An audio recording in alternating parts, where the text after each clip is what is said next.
Okay, so welcome, Kim. Thank you for joining us tonight. I just want to start out by saying a really huge thank you for joining our team. I know this month is massive for you and your team, so thank you for coming on here and sharing your wisdom and your knowledge with us. So I just want to start out by asking you how you began your doTERRA journey and how it has currently influenced the life that you live now. Okay, so thanks for having me. I'm really excited to share my story with you guys. So I've been doing doTERRA, I've been part of doTERRA for 2 years now. So a little over 2 years ago, I was working in a executive position for a government organisation. So I was managing kindergartens and early childhood settings. So my background is in kindergarten teaching and in childcare and things like that. So I moved my way, I guess, to a really good position in the office, and it was quite different to being out in the field and working directly with children. And I really loved my job at the start, but then it ended up, to be honest, I just got quite bored with my job. I seemed to be in a lot of meetings, seemed to get all the difficult situations that were happening. And with 3 kids, I've got 3 young children, and between daycare and kinder and school drop-offs and pickups, and then obviously all the after-school things, life was just really, really busy. I just sort of felt like I was going from one thing to another and never really got to stop and enjoy what I was doing. So I just got to the point where I just wasn't fulfilled in what I was doing anymore, and I wasn't looking forward to going to work, and just was really craving something different. I didn't know what it was, but I just knew that that lifestyle just was not serving me anymore. So I was really interested in health and nutrition and wellness, and started looking into some different courses that I could do. So I started studying health coaching. And then I obviously started following a lot of health and wellness blogs and Facebook pages, and doTERRA just started popping up on lots of them. And to be honest, at the start when I saw it popping up, I just thought they must have been some really nice smelling essential oils that you pop in your oil burner. And I already used essential oils in my oil burner and didn't really think that I would have a need for any more. But doTERRA just kept on popping up, and I thought, okay, well, I might just look into this a little bit. And at that stage, my daughter had a wart on her foot, and I thought, okay, well, I might give oregano a try for that. And obviously had really good results, and had really good results with my son as well with his concentration. So straight away with that instant results, I started just looking into the business side of it a little bit, because I could sort of see the potential from then that other people would want to get them into their homes as well. But I also, as I was searching for something to get out of that corporate environment, I saw that this was really a chance for me to get out. And I also had really big dreams of wanting to travel Australia in our caravan. So me and my family loved caravanning, and one of our big goals was to do a big trip with our family. And when I learned more about doTERRA, I thought that that could be a possibility. So I signed up straight away and got one of the big kits. And then not long after I signed up, I started looking into, okay, well, how do I actually do this? What do I have to do if I want to do this as a business? And started looking into all the classes and how people do classes. And that's when all the big fears started rushing in. So I started thinking, there's no way I can get up and present a class, because I'm quite introverted and quite quiet in nature, really, and just sort of thought there's no way I can get up and do a class in front of people. And then I started thinking, what am I thinking starting a business when I'm already working and stressed out and have 3 kids and I've just signed up to do a course, and why have I just started a business? Like, what's wrong with me? And just all these excuses started rushing in, and all these reasons why I couldn't do doTERRA. So I actually sent my upline a message. I sent Tara a message and said, "Oh, sorry, Tara. I don't know what I was thinking, but there's no way I can do this business." And then not long after that, I started thinking, okay, well, I've said no to this, so this means I'm going to be stuck in this job, and I don't know how I'm going to be able to travel Australia, and just sort of really had those big doubts. And people were starting to get really interested about my oils and wanted to know more. And so I thought, okay, well, I'm just going to have to suck it up and get out there and try, give it a go at least. I haven't even given it a go yet. And that's when I just made the decision that I was going to do it, even though I was really, really scared. I was just going to give it a go anyway. So I just went for it since then. Yeah, awesome. Thank you. So, and currently you're a Diamond Leader with doTERRA and moving into Blue, which is really exciting. So when you think back of all those fears that encompassed you at that time, how often do those fears keep creeping in, even at the level of Diamond and moving into Blue? And how do you overcome those feelings? Yeah, so there's different fears now. I think my fears have gone from doing a class, which I was really scared at the start. Now, obviously, I'm fine doing classes, but when there's bigger, like huge groups, I still get scared doing those. But I do them anyway, and it's okay to be scared. And now, obviously, I do training with my teams and like big calls and things like this that I still get really quite scared about. And but I just need to tell myself that it's going to be okay and I can do this. And I think it's okay. It is okay to have fears. It's just about not letting it block you and just to acknowledge it and just tell yourself that you can do it anyway. And I've already proved to myself that although I get scared, I can still do things anyway. So it's just reminding myself that consistently. And now that I look back, when I was scared about even doing a class, and on the weekend I presented a team training with 40 people there. So I have done it bit by bit. So I've done every step of the way. I've done something just a little bit scarier, then a little bit scarier, and then a little bit scarier. But 2 years ago, if someone said you've got to do a training for 40 people, there's no way that I would have thought I'd be able to do that. Yeah, absolutely. And we say in doTERRA that you either do the personal development before you come into building the business, or you do it while you're building the business. And I think that's absolutely on key there. So we know that silver is the first leadership position in doTERRA, where we start being classified as a leader and we're earning from the leadership pools. What was your life like when you were a silver leader? How did you go about your day, and how many hours were you putting into maintaining your rank and even trying to rank advance at that stage?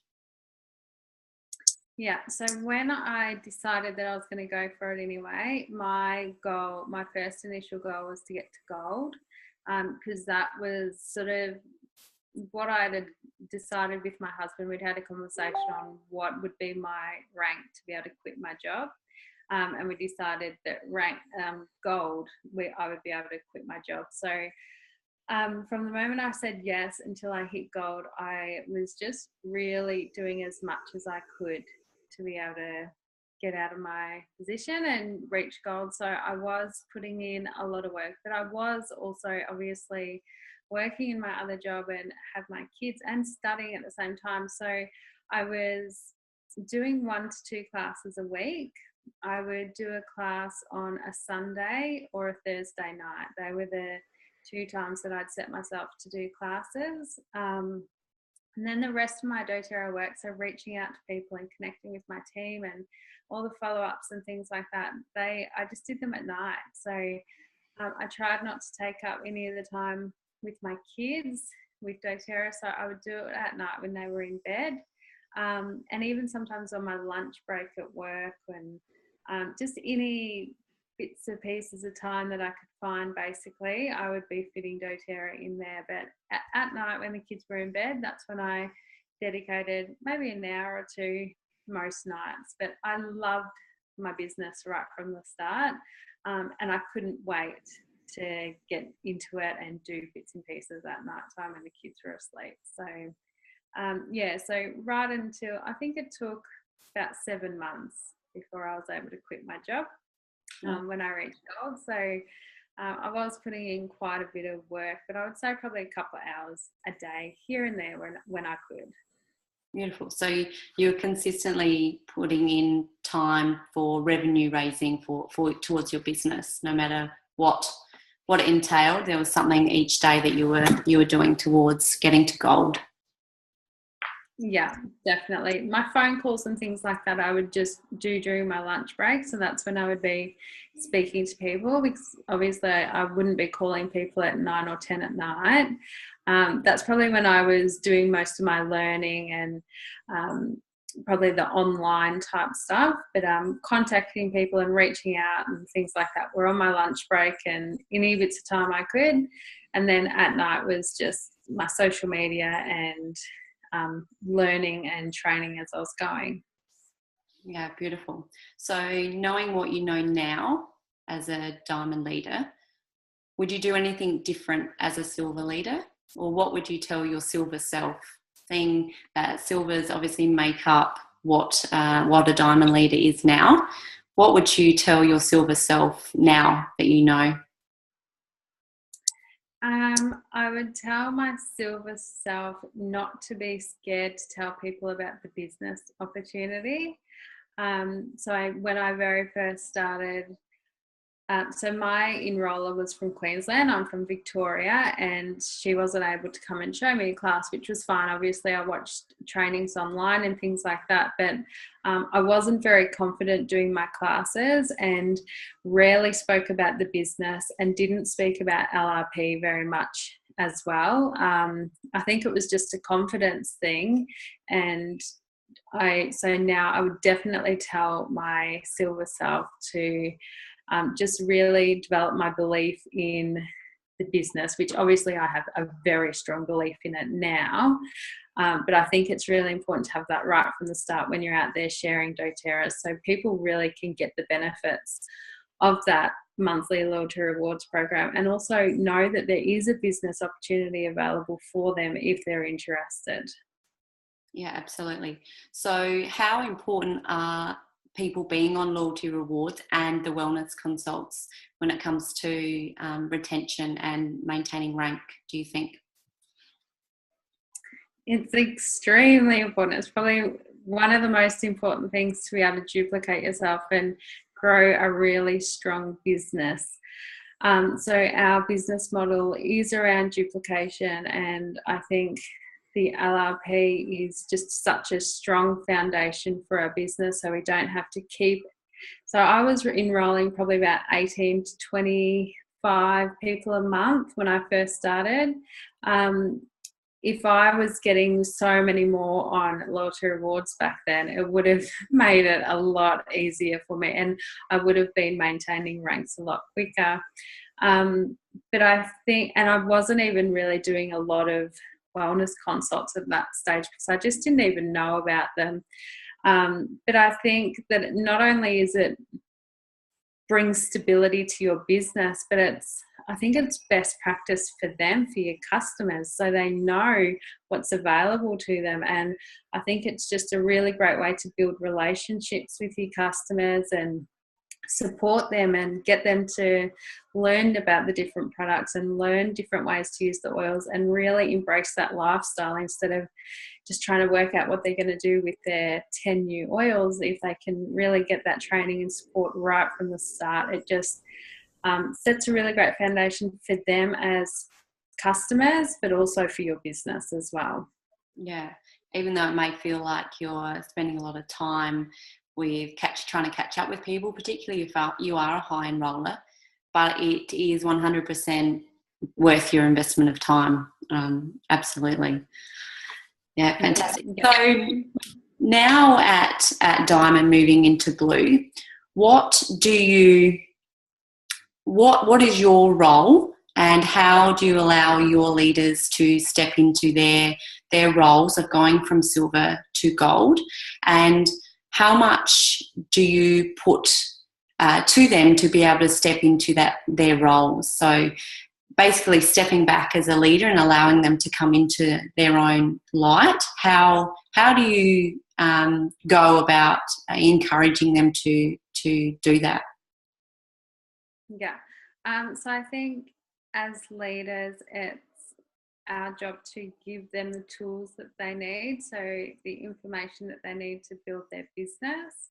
I think it's really important that we're there to support and to inspire, but it is not our job to motivate people. I don't think as leaders we can ever motivate people to do the work. That needs to come from themselves.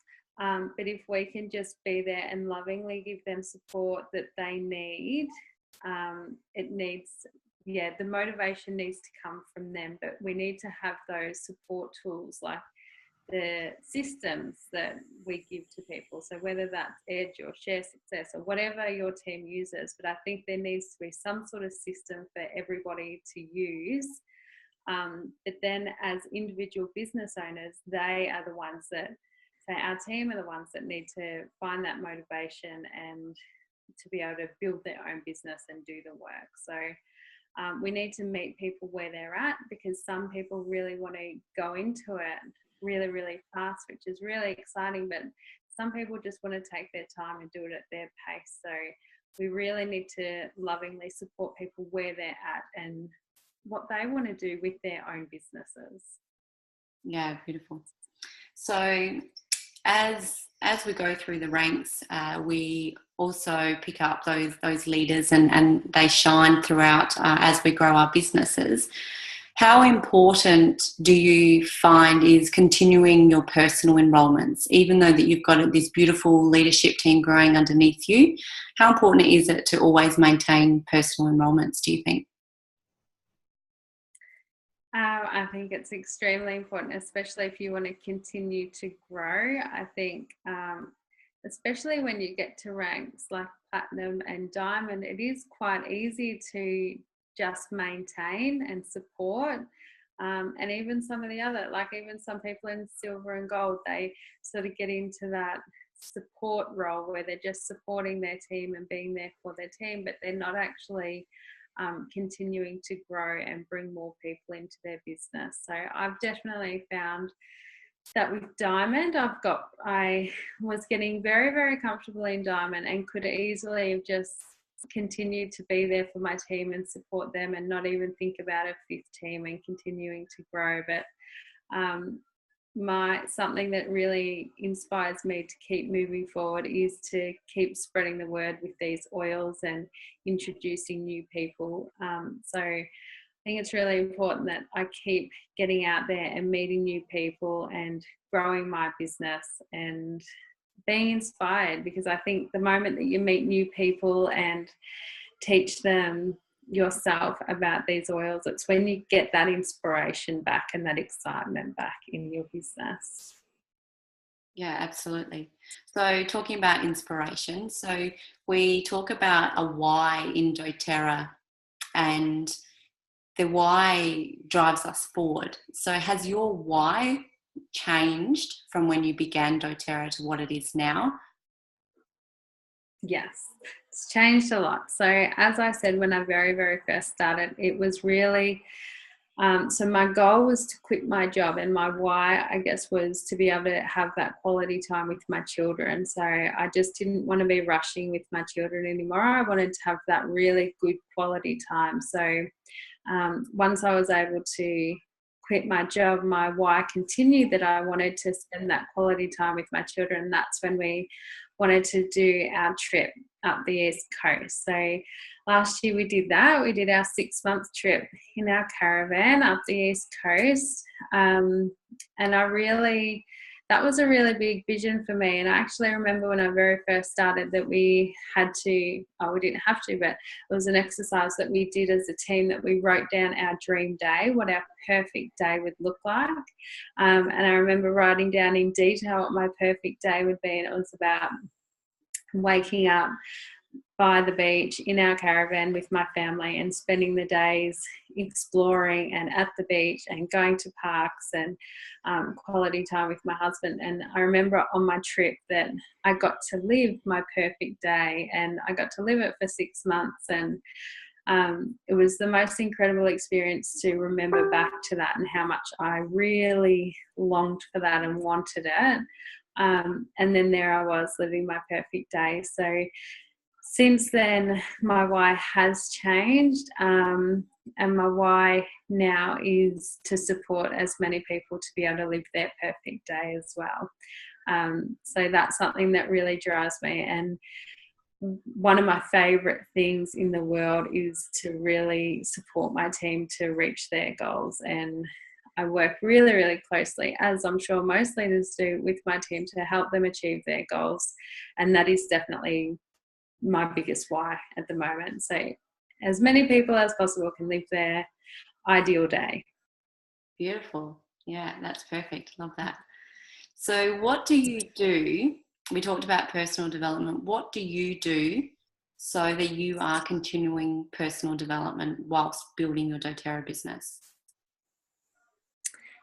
So I read a lot of books. I read most nights when I try and switch off. So I do switch off from my phone and from technology at night. And I think I've got probably about 40 or 50 personal development books. I love reading. That's probably the main way I do my personal development, listen to podcasts and things like that.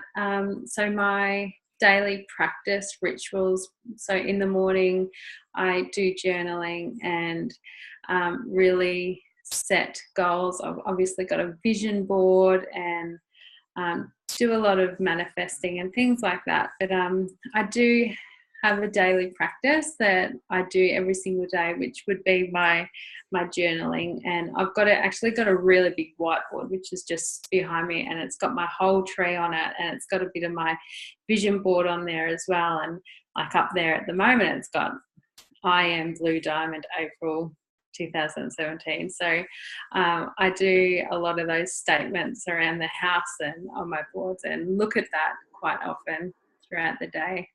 But yeah, personal development, just reading as many books and just learning as much as I can about myself and the way that I react to different things that come in. So the way that I react to different fears and blocks and being able to move through them.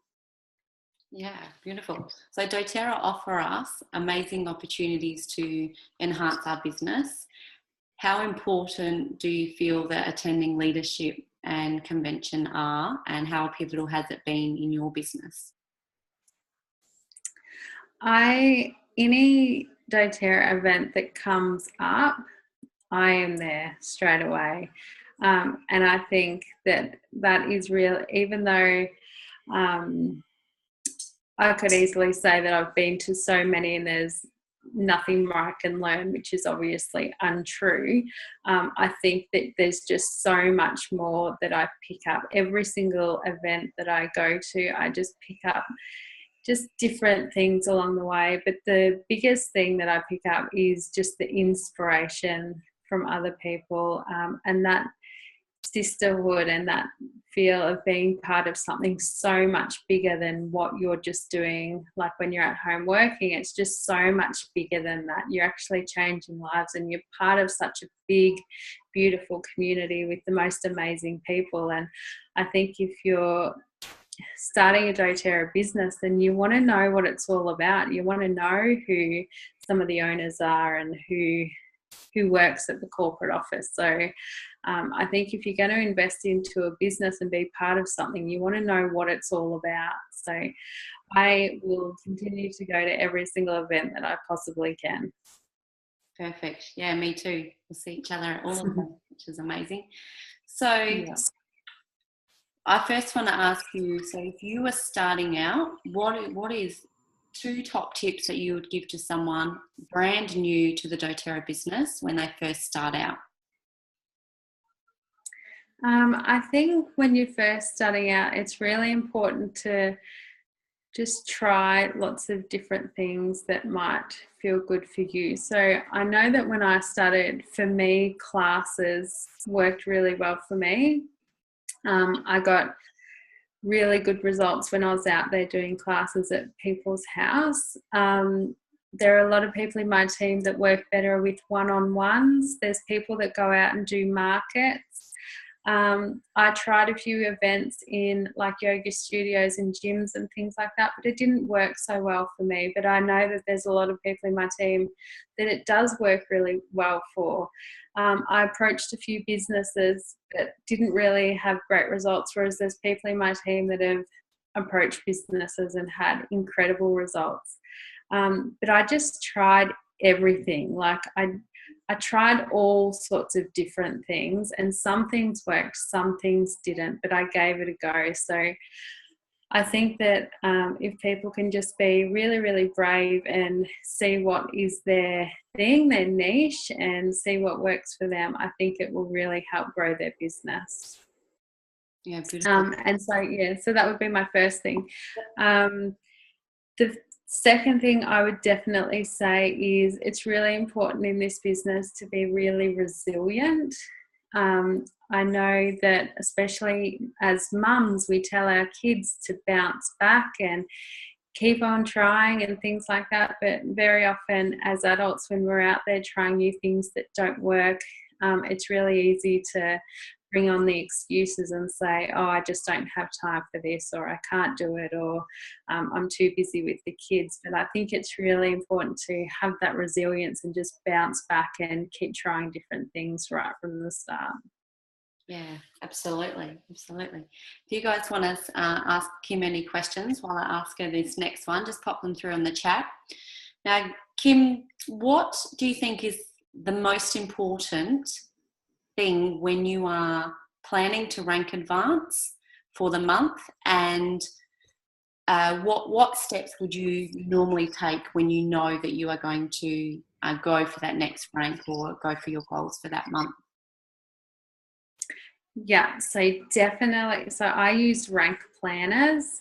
I don't know if you guys use that, but that is something I always do at the start of the month, whether I'm going for rank or not. But that's just basically looking at what your goal is. So even, for example, if you're going for elite, we know that you need 3,000 volumes. So looking at what LRPs you've got coming in, take that off the 3,000 and then averaging out per class would be 500 PV. So just really knowing from the start of the month, okay, well, I need 4 classes this month after all my LRPs come out. I need 4 classes to hit elite. So I'm going to book in 5 classes or 6 classes just in case one gets cancelled.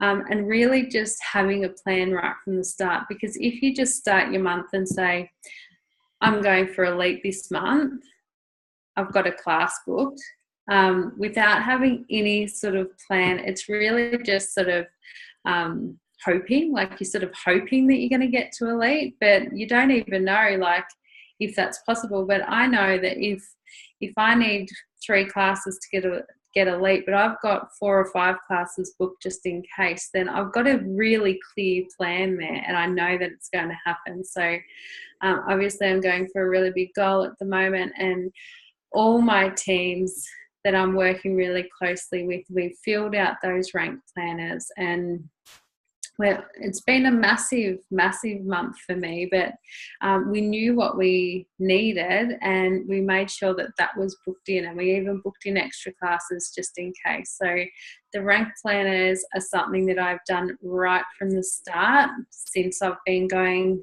for elite until now going for blue diamond. I'm still using those exact same rank, although I don't actually use the rank planners. I know the formula now, so I write it down on sheets of paper, I write it down on my whiteboard, but I have a plan right from the start. I don't just hope to get a rank, I actually plan for a rank.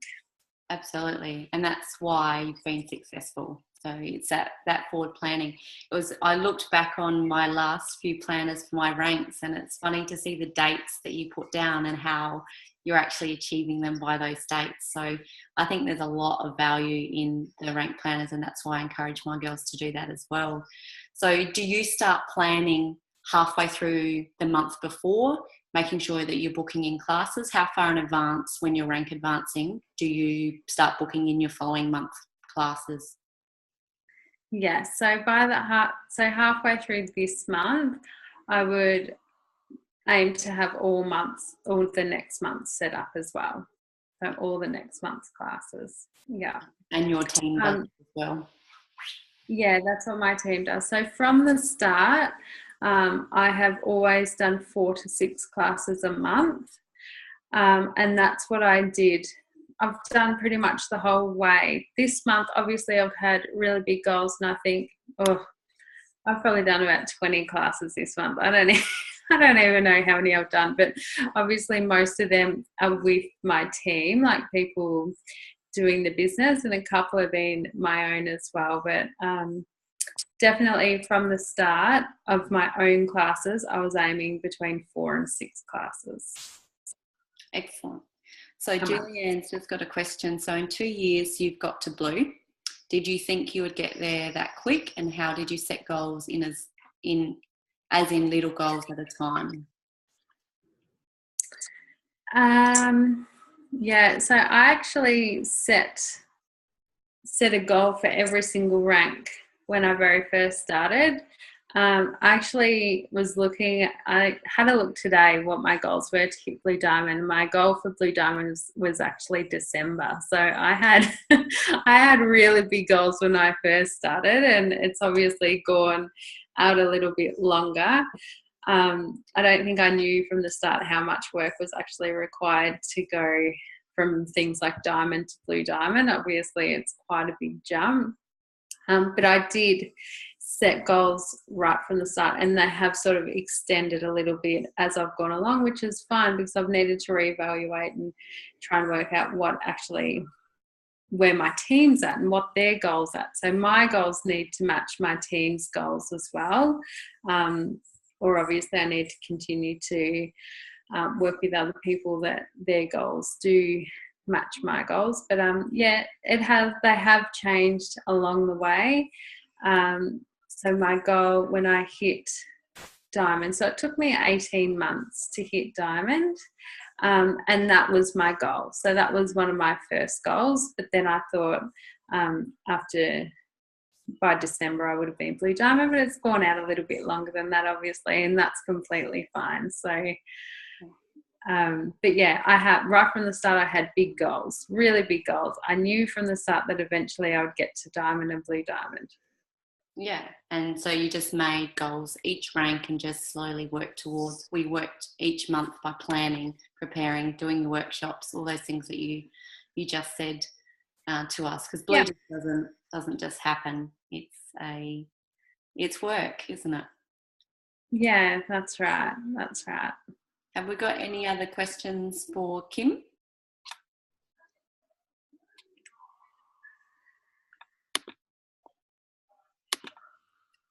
No. So how are you going to celebrate this success, Kim?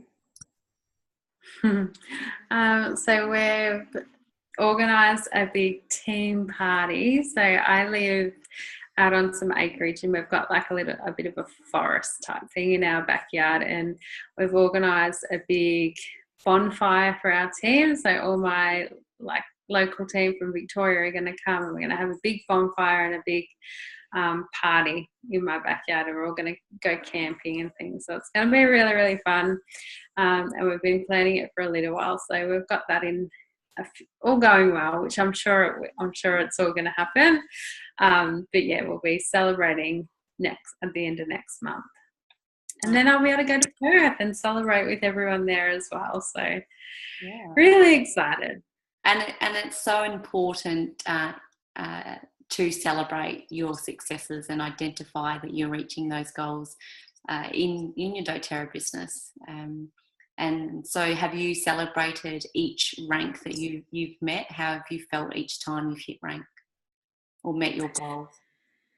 Yeah, I've actually felt a bit funny celebrating with each rank. I think because I was so focused, I think at the start, because I was so focused on getting to gold, that as soon as I hit a rank, I was just ready to go for that next one. And then when I finally did get gold, I was thinking, okay, I want to hit platinum so we can go on our trip. And I just was looking at that next rank after I hit it, and it wasn't until I hit diamond that I felt a bit uncomfortable with it, and just because of the attention and people saying well done, you're so inspiring, things like that, I just felt quite uncomfortable with all that attention. But it was something I really had to get comfortable with and just really appreciate all the hard work that I'd put in.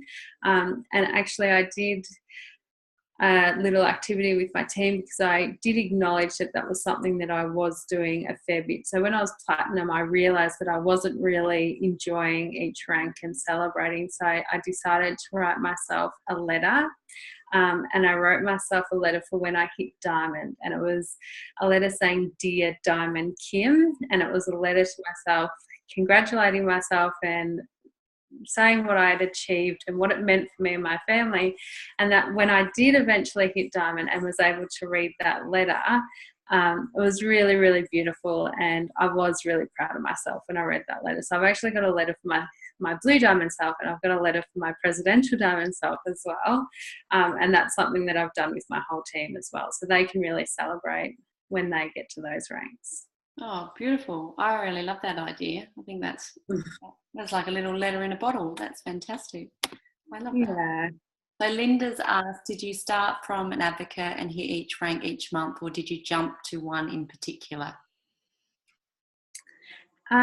So I hit elite in my first month, but then after that, I don't think I ever jumped. No. So elite in my first month, then I think it was premier on my third, silver on my fifth, then gold 7th, platinum 12th, and diamond 18 months. Beautiful. Nice, Teddy. Yeah. Any other questions? So what is one take home? What one thing would Kim Reid love to share that will inspire others?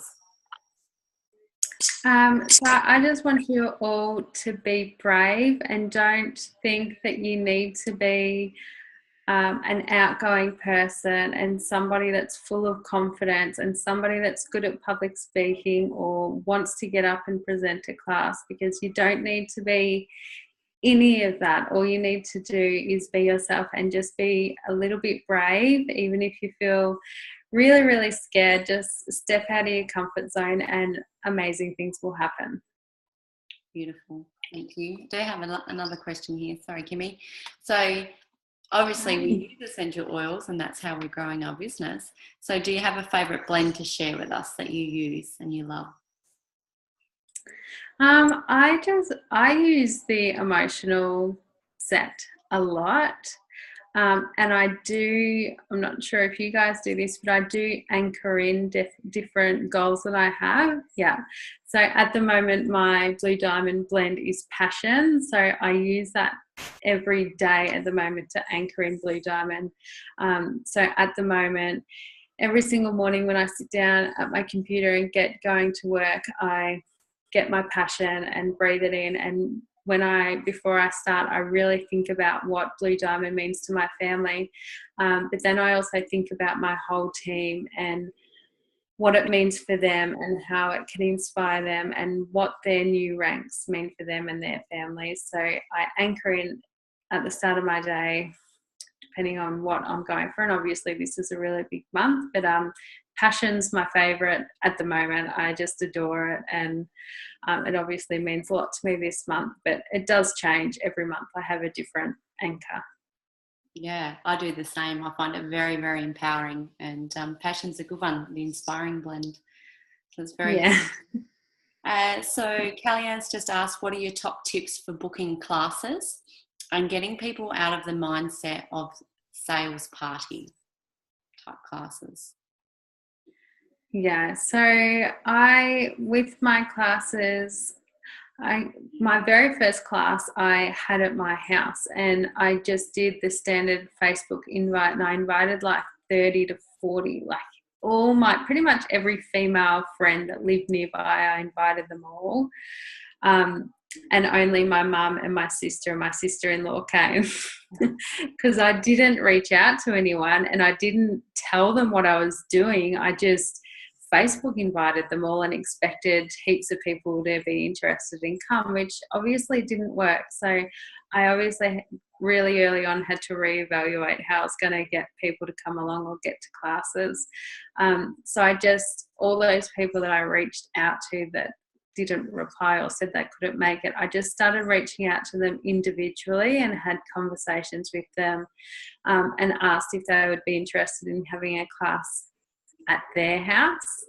And then I just got really good at booking classes from classes. So just started getting a couple and then started booking classes from classes. So just offering different sorts of incentives, and some things that my team have had really good results with is the Essential Life book or the Modern Essentials book. If they do a class, they would offer that to the host. If they were able to get 2 class bookings, they would say the host can have the Modern Essentials or the Essential Life book.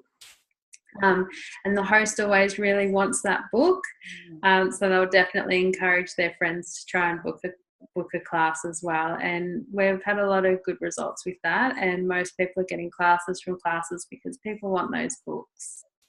Yeah, that's a great incentive. So do you predominantly teach, or do your wellness advocates or leaders teach the Essential 101 classes as their main workshops or classes? Yeah, that's definitely what we start off with and what we do our initial training with. I've obviously got a big range of people in my team, and I've got some people that really love their make and takes. I've got one girl in my team that she does women's circles. So she does lots of meditations and a lot of the spiritual type side with the oils, and she does women's circles as her way that she does classes. So a lot of people have started with the 101 classes, and started putting a bit of their flavour in it and a bit of themselves in. But me personally, I've just always done the 101 classes. Yeah, me too. I do some emotions and some kids ones, but particularly the 101s, because people want to get started and they want to know the basics. So I find I agree. Now Lucy's heading off on her big adventure tomorrow, I think, and so she's traveling for 12 weeks. So any tips for sharing when on caravan trips, please, Kim? Just make sure you've always obviously got samples on you and your oils with you. And I just found the best way was when you're at the caravan park and you're just talking to other people. It comes up so easily. What do you do? And tell me about how a lot of people ask how we were traveling and how we were able to take time off work. And I just shared my story and shared oils with people, shared samples with people all the time, especially talking to mums at parks and things like that. So just make sure you've always got sample vials with you and just give away lots of oils, and make sure you've got a contact, maybe a business card or some of your contacts, so people can get in touch with you as well. Fantastic. Great advice. Well, thank you, Kim, for joining our team tonight and sharing your knowledge, and congratulations on an amazing month, and thank you for joining us whilst you were going for this a huge goal. And I'm super happy for all your success, and it's been a pleasure to get to know you. So thank you for sharing your knowledge with us tonight, and we'll catch up with you in a few months' time, which is exciting. I'm going over to do some aroma touch training with Kim as well, a couple of days in Melbourne. So really excited to spend a few days there with you too. So we'll see each other a lot in June. Yeah, I will see you at leadership. And thanks for having me on, guys. It was really great to see you.